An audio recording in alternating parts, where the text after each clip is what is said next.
So a quick word about the Shane Pinto interview, because I thought that this is worthy of mentioning. I thought that he handled it 112 out of 100. I thought that that was as well spoken of a 22-year-old as you can expect. What did you think as you were watching that conversation? Yeah, that was Shane Pinto's best ever media availability that he's ever had, and he hasn't even been playing games yet this season. And you can see that there's obviously a lot of remorse there. He's had a lot of time to think about this one, Ross.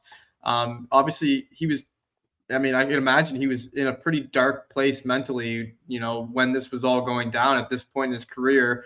Probably not super expecting that to happen, but he seems to be coming in the right state of mind now. He's excited to get back into things. So we obviously need to get a contract going here for him, but that was a really nice availability from Shane Pinto, because you could tell that he's excited to get back, and he doesn't feel good about how that all went down. So he's matured a little bit through this. I think this is something that is going to stick with him. It's the kind of mistake that you're only going to make one time, hopefully. And I like where he's at, and I like that availability for sure.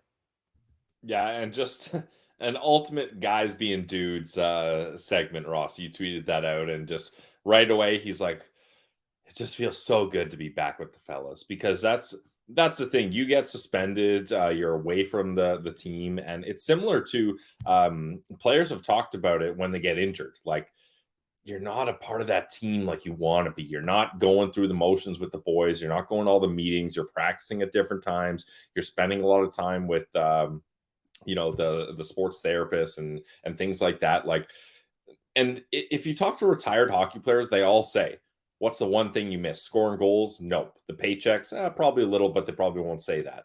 But the ultimate thing they always miss, being with the guys. So I'm glad Shane Pinto is back with this team. Even if it's not necessarily 100% just his play that boosts this team, I think just having a fresh guy come in is going to be a nice boost. So yeah. It's almost like making a trade, Pils, right? Honestly, yeah, it's like a free agent signing. Okay, the locker room's a little different. The dynamic has changed. There's a new guy in here. So yeah, I like it. Definitely. And like you talk about being a guy's guy, and just the smile is infectious on Shane Pinto. So I really do believe, and it's going to take him a few games. I don't want to be seeing in the chat. I don't want to be seeing people coming in here saying Shane Pinto doesn't look like himself 2 games in. You can be as well conditioned as possible. The quickness of the game and the decision making that you have to do in a split second, not to mention he's never played under this coach before. It's going to take some time once he gets up and running. But one thing's for sure, the morale that he brings and the positive energy that Shane Pinto brings, not to mention that he's a right shot centerman with skill. There's going to be a lot that he brings to the table as a guy who's going to help a power play unit. We know how great he is at tipping pucks in front of the net. He was starting to improve on his face-off ability, which is something that was his calling card in college. What do you go, 21 for 21 one night at North Dakota? Like, he is a guy who has so much skill that I feel like, he's been such a conversation off ice over the time, and he talked about how disappointing he feels as being a distraction. But once this guy steps back on the ice, I hope that they give him the new number with the new contract. I know he's wearing 57 still in practice. I think that comes with the new contract. Get number 22, get those double deuces on his back, completely turn the page, and really start to get to the potential that I know he has. If he gets to 11 goals, there's someone out there who has 11 goals this season who I was told was going to be the next Maurice Richard, scoring 1 million goals a year. There's a guy out there who's got 11 goals. The Sens might be playing him in the second game of Shane Pinto's season. And if he scores a couple goals in the Bell Center, I might have to go have some fun on Twitter. But great to see Shane Pinto having fun with the guys, the fellas, and we're looking forward here as a show to welcome him back with open arms. I've seen some people being like, oh, he's to blame for some of the losses, right? They could have used him. Get out of here with that.